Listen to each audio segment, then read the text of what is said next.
Tonight, more Canadians being monitored for rare, deadly hantavirus.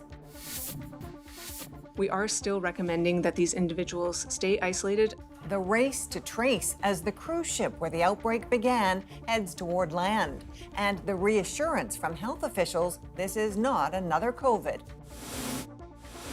An Ontario teenager charged with murdering 2 girls and their mother. It's sad, it's tragic. People around here are going to remember it for a long, long time.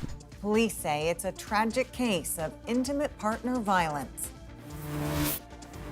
Defending Ticketmaster, Live Nation speaks out exclusively to CBC News. Why are ticket prices so high? You know, it's a supply and demand market. Why the entertainment giant says it shouldn't be broken up. From CBC News, this is The National with Erica Johnson.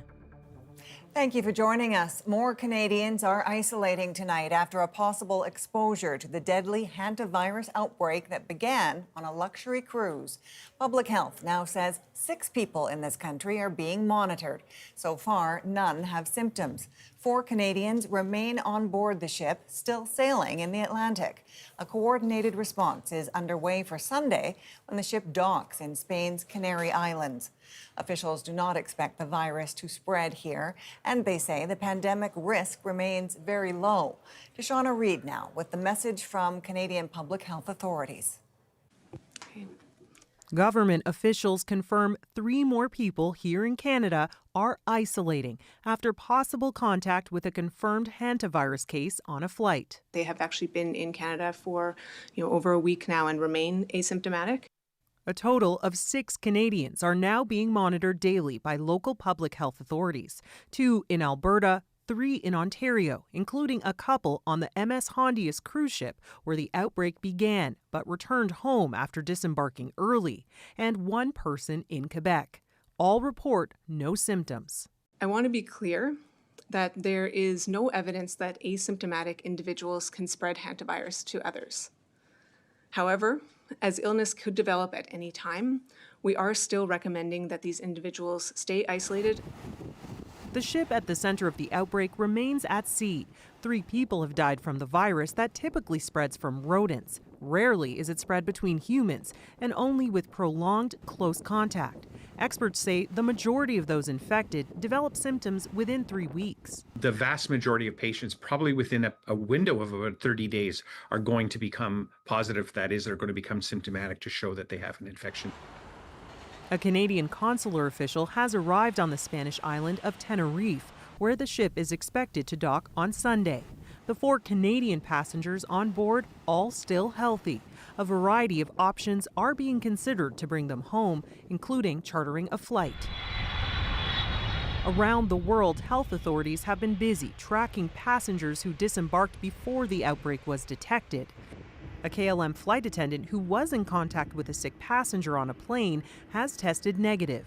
That should convince nearly everybody now that this is a dangerous virus, but only to the person who's really infected, and it's the risk to the general population remains absolutely low. Officials here agree, saying they don't expect the virus to spread, and the chances of another pandemic is unlikely. The Canadians being monitored here have not been tested for hantavirus. The Chief Medical Health Officer says there isn't a test for asymptomatic individuals and you run the risk of a false positive. Also, if someone got a negative test, they don't want any false reassurance. So, Shauna, what happens if any of those Canadians do develop symptoms? Well, if that does happen, federal officials say they've been in talks with regional health authorities and have identified hospitals with the capability to treat this complex virus and would transfer any potential patients there. Thanks to Shauna Reid in Toronto tonight. Police in Brockville, Ontario revealed more details about the murder of a mother and her 2 teen daughters, allegedly at the hands of a 17-year-old boy. Alexander Silberman takes us to a small city grappling with a devastating crime. Detectives going door to door on a quiet street in Brockville, Ontario, trying to piece together what police are calling an unimaginable tragedy. We have not had anything of this scale in my career that I've seen. A 49-year-old mother and her 17 and 15-year-old daughters found dead Thursday morning in their home, a triple homicide. The accused killer, a 17-year-old boy. The youth accused was in a relationship with one of the deceased daughters, indicating that this is an incident involving intimate partner violence. Police believe they were stabbed. The investigation led them to another home on the outskirts of the city, and after an altercation, they arrested the teen, who is now facing 3 counts of first-degree murder and 1 count of assaulting a police officer. The incident has a profound impact on the families, loved ones, friends, students in our schools, and our community as a whole. The Eastern Ontario city of about 20,000 people paying tribute with flags lowered to half-mast. We're quite shocked to know that this happened over here. Neighbors and friends grieving, rattled, with emotions still raw. I've known her since she was like this big. It's sad. That's all I can say. It's sad, it's tragic. People around here are going to remember it for a long, long time. So it's going to take a while for everybody just to be able to get their thoughts back to normal. Brockville hasn't had a homicide investigation in several years. While they say they're still working to establish motive, police agree with advocates against gender-based violence that it's an example of femicide. As we know, many of these deaths are preventable. We're starting to see younger perpetrators as well, which certainly has an impact for prevention, but as well as intervention and risk assessment. Brockville police are still combing through 2 crime scenes, the site where the victims were found and a home where the accused was arrested.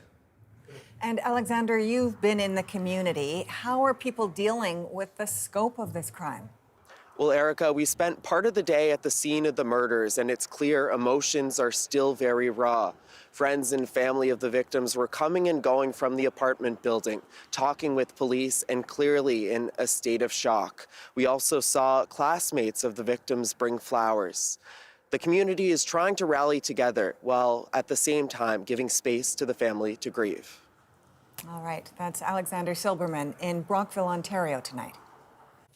Toronto police have arrested an 18-year-old man in connection with 2 drive-by attacks targeting Jews. The most recent just last night outside a synagogue. As Lisa Shing shows us, the crime sparked more fear about a rising tide of anti-Semitism. Right in front of this Toronto synagogue late Thursday night, 3 people standing outside after an evening prayer service were shot at from a passing blue SUV, injuring one of them.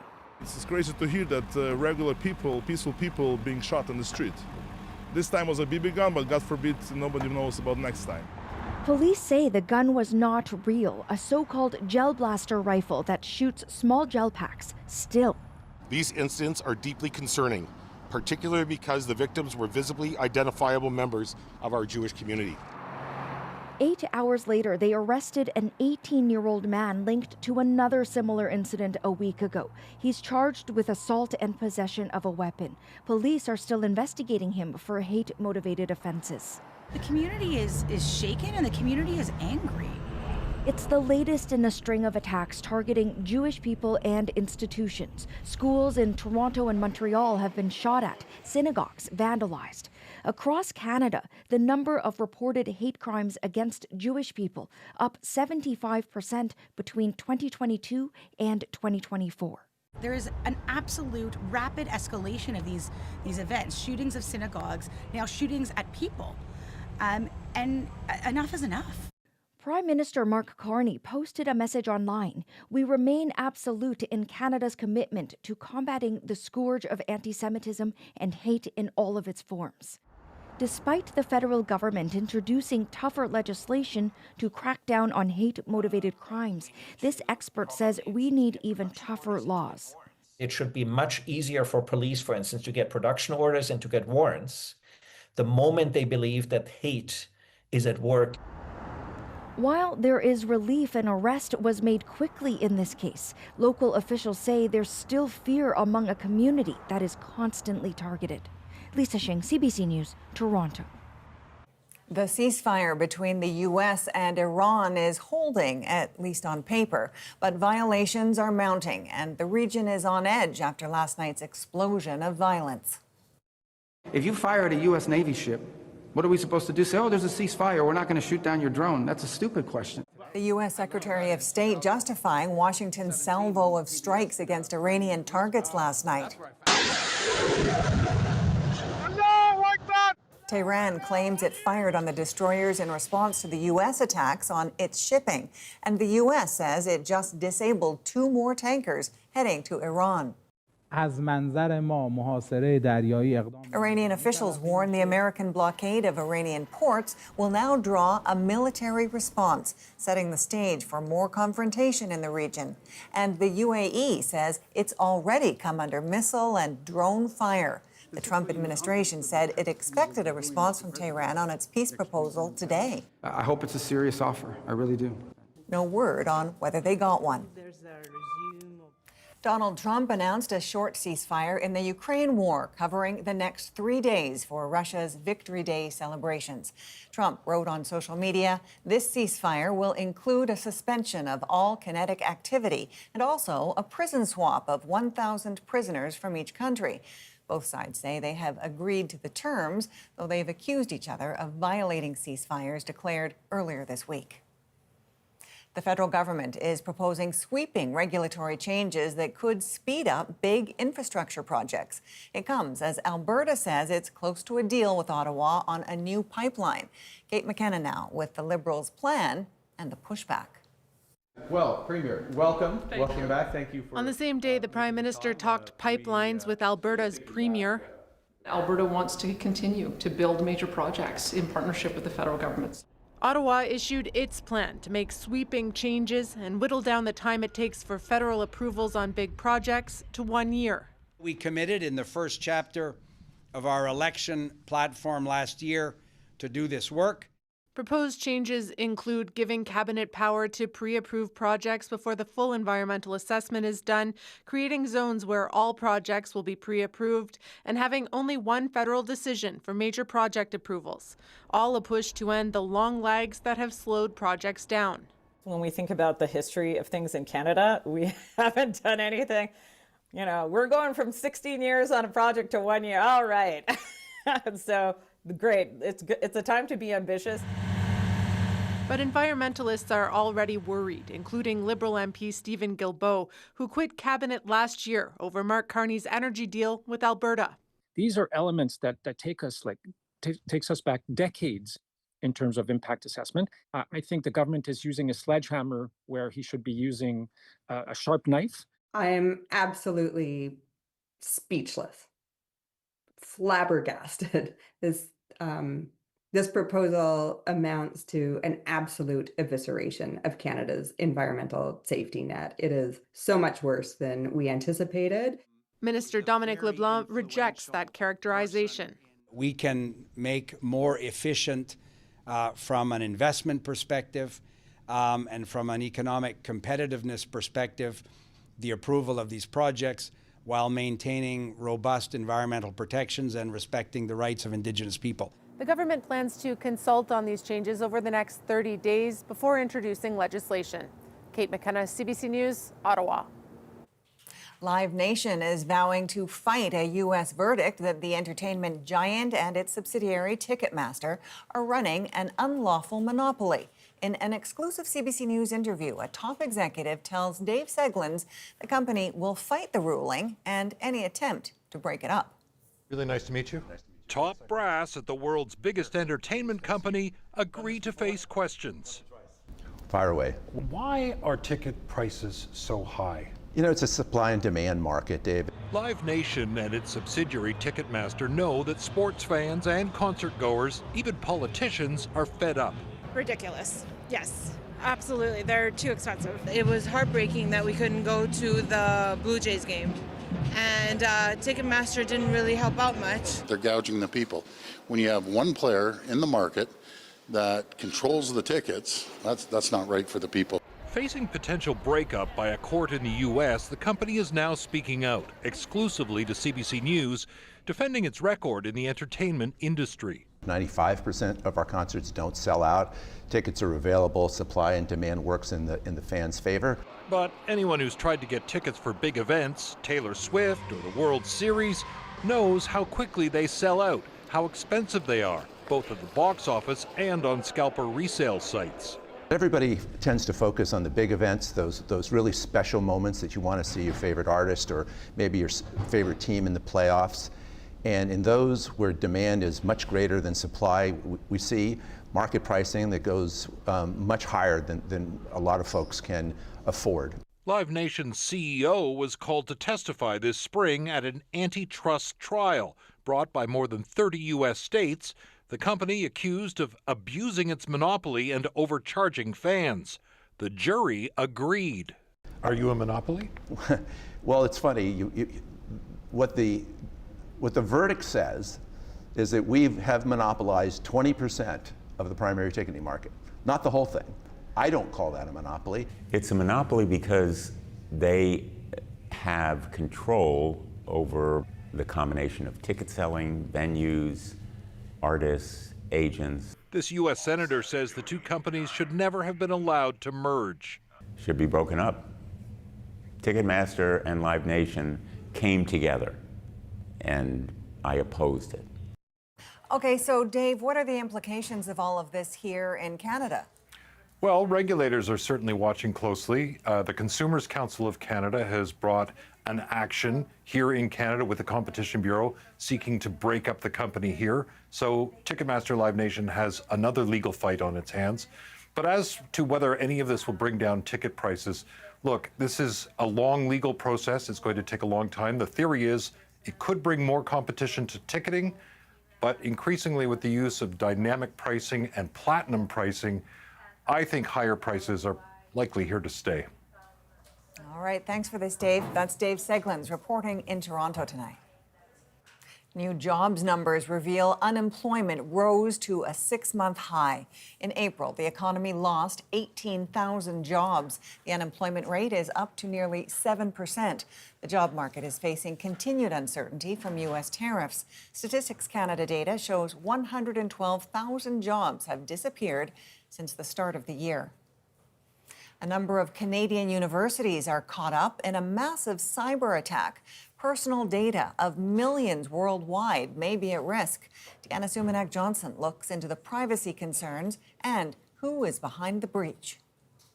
A new stress for University of Toronto students, their online learning management system compromised by a major cyber hacking incident. I mean, I wouldn't want my information to be shared. That's kind of like a nerve-wracking thought.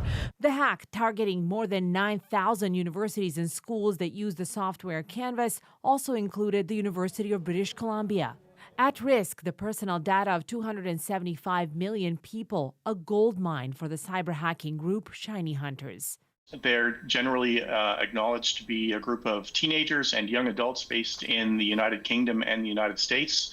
And they have a site on the dark web where they post which victims they claim to have breached in order to try to pressure the victims to pay a ransom. In a statement, University of Toronto said that demographic data, including government identifiers, financial information, etc., were not compromised. Still, it's worrying, says this expert. It might be things like class schedules. It could be things like where that student might be at a specific time, which is problematic. It could also certainly include information about private conversations with instructors that might include information of greater concern.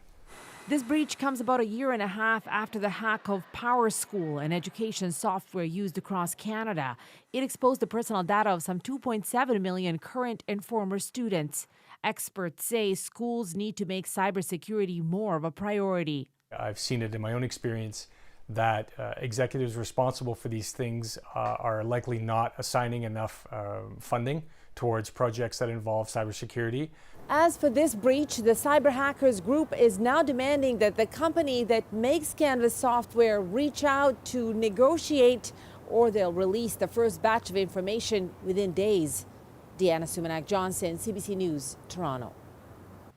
The Pentagon is releasing never-before-seen files about UFOs.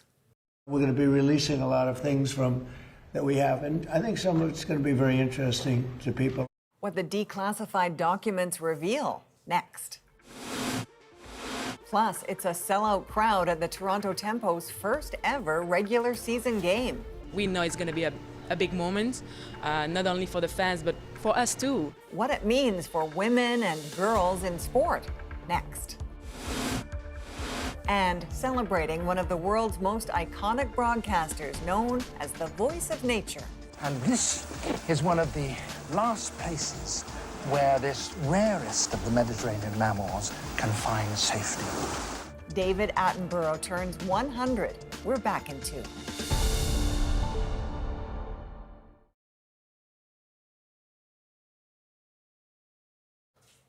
The truth about aliens is out there somewhere, and now so are the files. The Pentagon is releasing newly declassified documents, and as Paul Hunter reports, what's inside is reported sightings of UFOs that span decades. This is Houston. Say again, 7? We have a bogey at 10 o'clock high. A bogey, code for something mysterious, NASA astronaut Frank Borman saw out his window while in orbit in 1965. It looks like hundreds of little particles going by to the left out about 3 to 4 miles. That audio and video such as this from the Middle East in 2023. See the white speck? No one quite knows what it is. Or this streak of something unidentified and flying fast. Plus, a trove of other documents and photos now declassified by U.S. President Donald Trump so the world can decide, are there really interplanetary aliens among us? Wrote Trump, the people can decide for themselves what the hell is going on. Have fun and enjoy. Hollywood has long played up the notion of aliens visiting Earth, sometimes peacefully. Other times, not so much. They blew up Congress! Either way, it has long fascinated Earthlings. Also, among the newly released documents, this rendition of what multiple witnesses described in the U.S. 3 years ago, and this map from 1950 suggesting Canada was a UFO flyover. What does it all add up to? Well, the bad news. There's no smoking gun, nothing that sort of stands out and says these are the aliens or not the aliens or whatnot. Winnipeg's Chris Rutkowski studied such stuff for years and is sifting through these new clues. But, he says, tantalizing as it is, there's still no actual alien proof. We'd have to have the chunk of whatever it was. You know, something was shot down, for example. Let's see the little green guys in pickle jars. Let's see the wreckage. There's no question it's information, but it's not necessarily scientific data. In other words, the whole thing remains a great big unidentified flying mystery, at least for now. Paul Hunter, CBC News, Washington. Canada's first WNBA team is making more history tonight. We have a responsibility to be role models for these young players. The Toronto Tempo's inaugural game and the inspiration for women and girls. Plus, how exactly did the rare Hantavirus make it onto a cruise ship? And how is it spreading? The viral particles can be in dried feces or dried urine of certain rodents. The National breaks down the stories shaping our world next.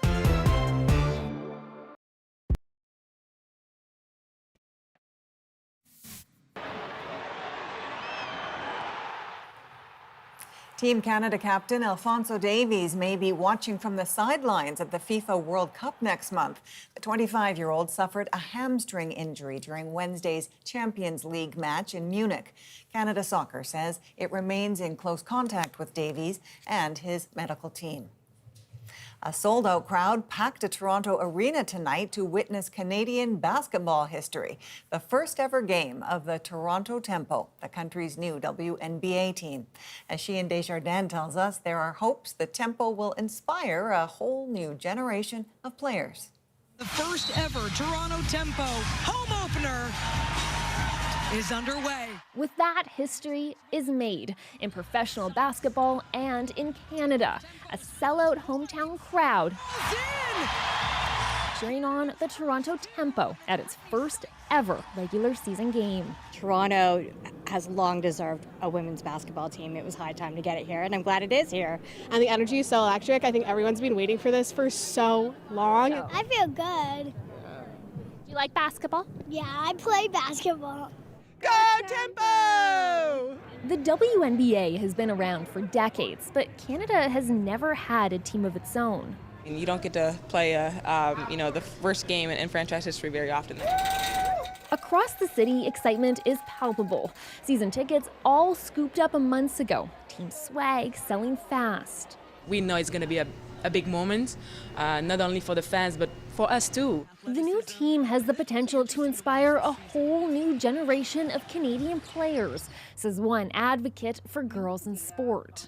Now you have girls that can literally see themselves represented in the coaching staff, in the athletes on the court that look like them, and that they have a future if they want to play professional women's basketball here in Canada.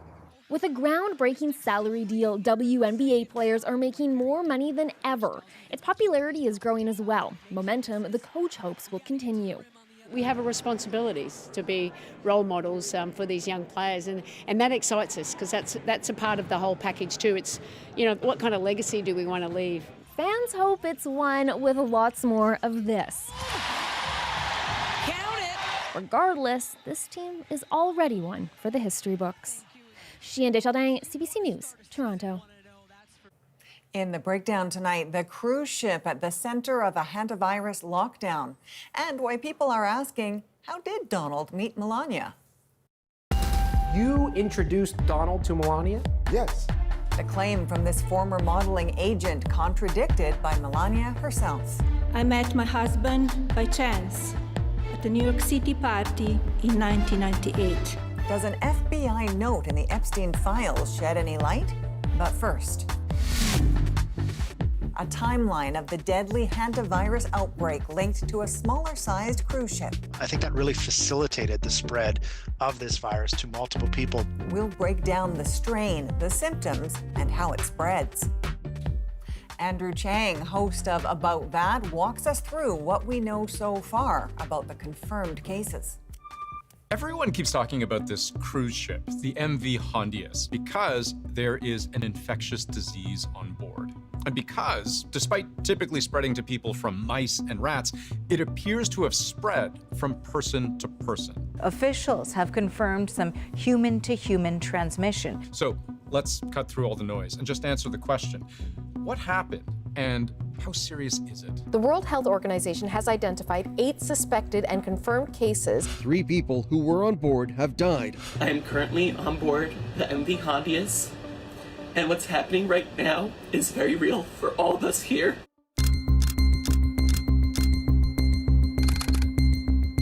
The MV Hantavirus is what's called a polar-class ship. That means it's built to navigate the coldest climates and to be able to hit ice without breaking, which is handy when you're this far south. The Hantavirus left port on April 1st from Ushuaia, Argentina. Its first stop, South Georgia Island. It's about 5 straight days of sailing. And the views were absolutely worth it, looking down over the bay, the colony, and the surrounding mountains. And yes, Gen 2 penguins actually climb up these hills. That's Jake. He's a travel blogger. He's on board the Hantavirus, and I've used his social media posts to pinpoint where the ship was on roughly which days, because it's around this visit to South Georgia Island the first passenger started to get sick, a 70-year-old from the Netherlands. To him, it might have felt like mild food poisoning or a bad case of the flu. Fever, headache, muscle aches and pains. It's really, it's non-specific. You're not going to, if someone walked into a clinic with those symptoms, it could be a list of things longer than your arm. According to a World Health Organization report, this man had fever, headache, and mild diarrhea. This was on April 6th, 2026, while on board the ship. But as the cruise continued, as the Hantavirus was approaching one of the most remote inhabited islands on the planet, Tristan da Cunha, the man's symptoms had grown much worse. By April 11th, the case developed respiratory distress and died on board on the same day. What the ship's sole working doctor on board would have been wondering was, how did this man's condition get so bad so quickly? And another question, who did this patient have contact with? This is something that's been happening since the beginning of shipping in the world, where you've seen these viruses happen on these large ships. There's a lot of people in a very small geographic area. So you get a virus onto a ship, it can spread very quickly. It turns out the 70-year-old who had just died wasn't traveling alone. His wife was with him. They had been traveling together in Argentina before the cruise, and one would expect might have been in very close contact over the course of the cruise. By April 24th, so this is 2.5 weeks after her husband got sick, the wife, too, would fall ill shortly before getting off the ship at St. Helena. She got very sick, her stomach in pain on one day, trying to find a flight back home. One day later, April 25th, her condition worsens while en route to the Netherlands through Johannesburg, South Africa. At some point, she reportedly collapses at an airport. The next day, April 26th, she dies in hospital. Test results show she too had hantavirus, and health authorities started contact tracing the people she was around, the plane she was on, the ship passengers she spent time with. What investigators would very soon realize, if they hadn't already, was that more passengers were about to report symptoms. The same day that second case, the wife, gets off the ship, another passenger reports to the ship's doctor. He has a fever, he's short of breath, signs of pneumonia. He's evacuated to an ICU in South Africa, a third confirmed case of hantavirus. Then, the same day, that third case is confirmed. A fourth case, presenting with pneumonia, dies. Beyond that, as of the moment I record this, we've since learned of at least 4 more suspected cases of hantavirus on this cruise ship, 2 of them crew members. And now they're trying to control any further outbreak by keeping guests in their rooms. We're not just a story. We're not just headlines. We're people.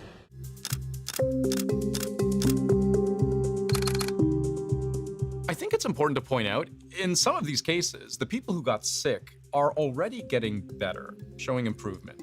But this virus has no silver bullet treatment, no cure, no vaccine, no antiviral. Many people will require intensive care unit level care. Some people will require intubation, supplemental oxygenation, ventilation support. The type of hantavirus we're talking about here is what's called the Andes strain of the virus. One of the countries where you'll most often find it originating, Argentina. That's important because you'll recall that's where the cruise ship left from and where the original 2 cases, the husband and wife, had spent time before boarding. But this strain of hantavirus is also very unusual because it is the only strain where human-to-human transmission has ever been confirmed. Usually people acquire this virus from the accidental inhalation of viral particles, and the viral particles can be in dried feces or dried urine of certain rodents. So you can imagine how this might typically happen. Maybe someone is sweeping mouse droppings out of a shed or a kitchen. Bits of those particles get into the air. You're basically breathing in disease dust. The virus infects the lining of your blood vessels. Often what happens next looks like the flu. There can be fever, fatigue, muscle aches, headaches, nausea, vomiting. But in severe cases, blood vessels in the lungs, they become much more leaky. Plasma seeps out, and you suddenly have a hard time breathing because your airways are flooded. Your heart rate speeds up. You need oxygen.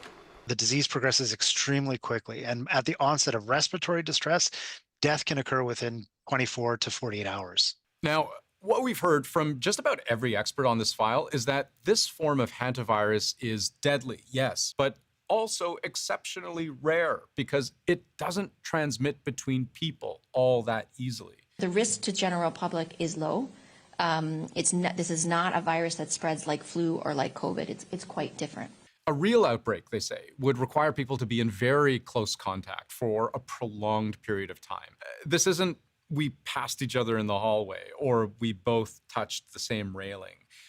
But on the other hand, cruise ships are tight, enclosed spaces. Complete strangers might spend entire days together at sea. I think in this case, it was a smaller cruise ship. close quarters. And the fact that they really didn't know what they were dealing with early on, I think that really facilitated the spread of this virus to multiple people. The real problem right now is that there are too many unknowns. The incubation period for hantavirus is somewhere between 1 and 8 weeks. That's potentially 2 months worth of contact tracing to figure out where and when the disease came from, who's had it for how long, and how many others they could plausibly have infected. So the possibilities health authorities would have had to consider, and it's a huge range here. Maybe every single person who's gotten sick got sick from a rodent on dry land, meaning none of the spread happened on board the cruise. Or maybe the original couple who got sick in Argentina and brought the disease on board, where they infected a small handful of other people. Or what's also possible is that the disease originated on the cruise ship.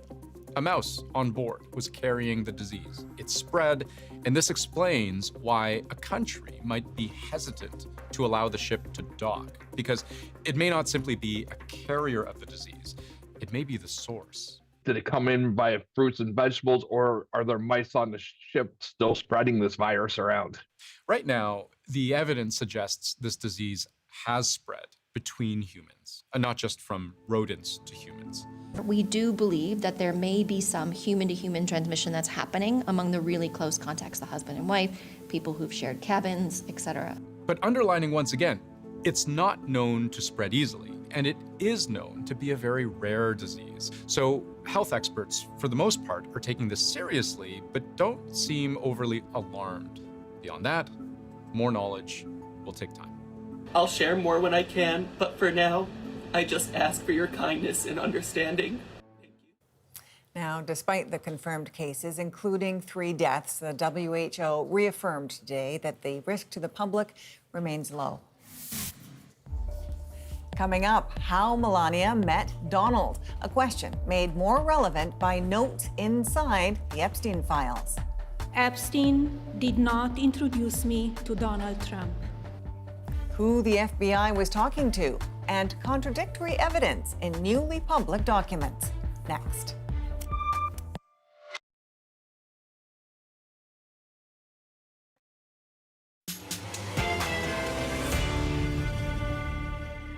After her recent public appearance, there's renewed scrutiny about how Melania met Donald. The lies linking me with the disgraceful Jeffrey Epstein need to end today.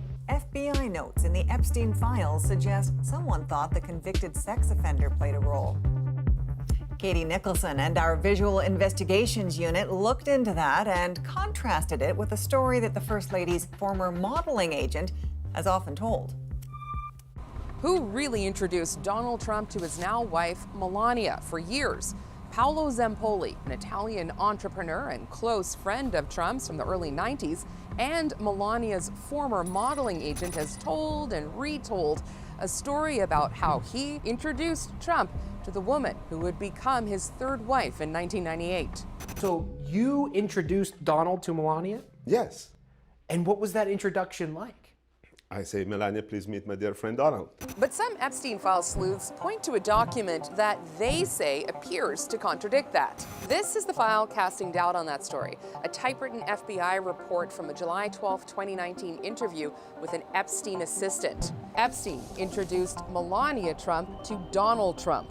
Apparently, Epstein introduced Donald Trump and Melania. Did Jeffrey Epstein really introduce Donald Trump to Melania? But dig a little deeper and you'll find this document. Our visual analysis shows they appear to be the handwritten notes from that same interview with the assistant. Same date, same details from the interview, like when she worked for Epstein and a job offer at Victoria's Secret. But they show a different set of facts about how Melania first met Trump. Put in contact with agent Paolo Zempoli, ID Models.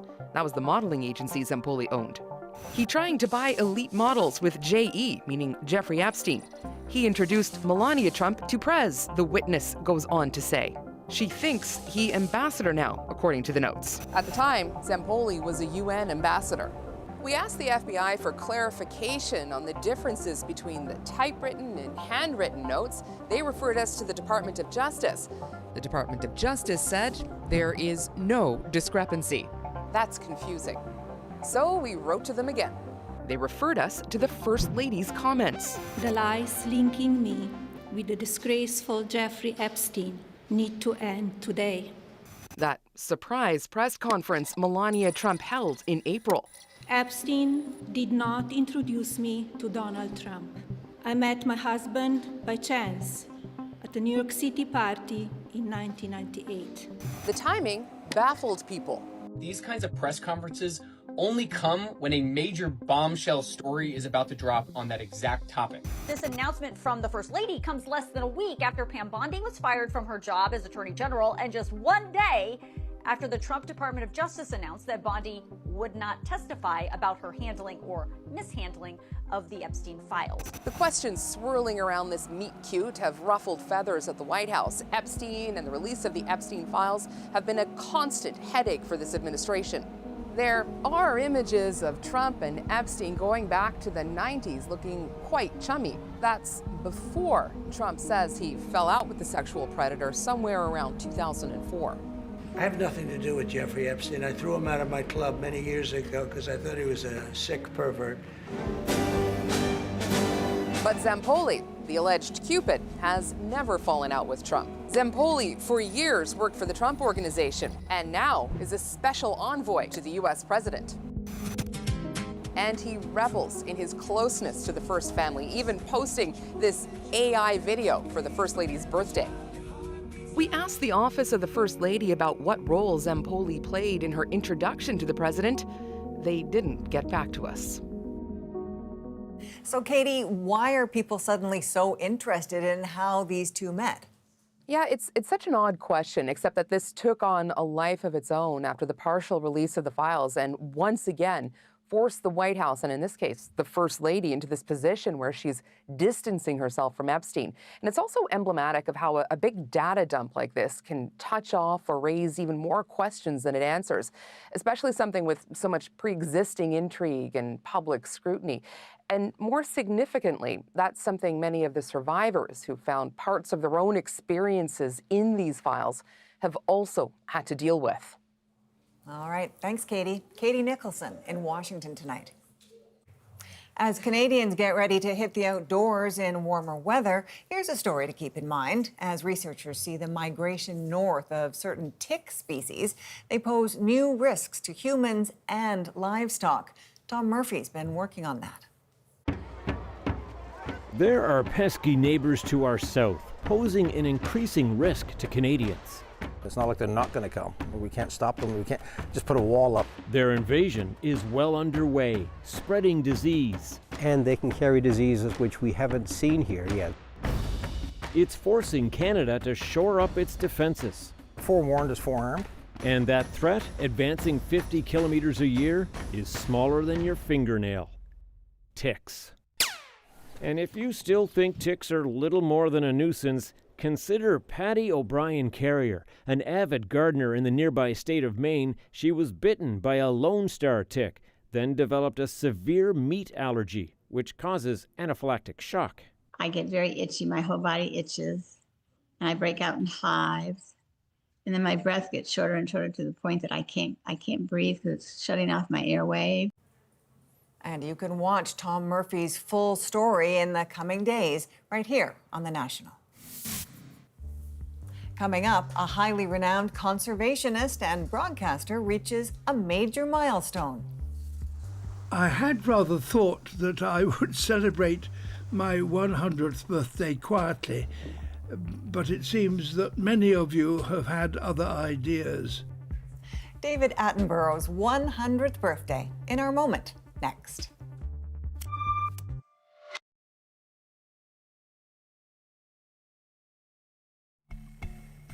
You're looking at Sir David Attenborough, the British conservationist known for his love of wildlife and his iconic narration of nature documentaries. Tonight, his decades-long career and his 100th birthday makes our moment. I had rather thought that I would celebrate my 100th birthday quietly, but it seems that many of you have had other ideas. And this is one of the last places where this rarest of the Mediterranean mammals can find safety. The world has to get together. We are living in a new era in which nationalism is simply not enough. It's not rocket science. And if we can solve rocket science, for heaven's sake, we ought to be able to work out how to get rid of plastic. The message is that the natural world has more resources than we can possibly imagine. Right. Beautiful trees and ancient trees, 1,000-year-old trees, and a whole community based about them. But I would like to thank you all most sincerely for your kind messages. What a career. Now, he says of all the animals in the world, the only one that he doesn't love so much is rats. And that stems from a visit he once made to the Solomon Islands. It was stormy. He was in bed in the dark. He felt something under the sheets. It was a rat at his feet. So that's understandable. He also says if he could be any animal in the world for just a day, he would be a sloth, although his life has certainly been anything but slow-paced. From all of us at The National, happy birthday to Sir Attenborough, and thank you for being with us. I'm Erica Johnson in Vancouver. Take care.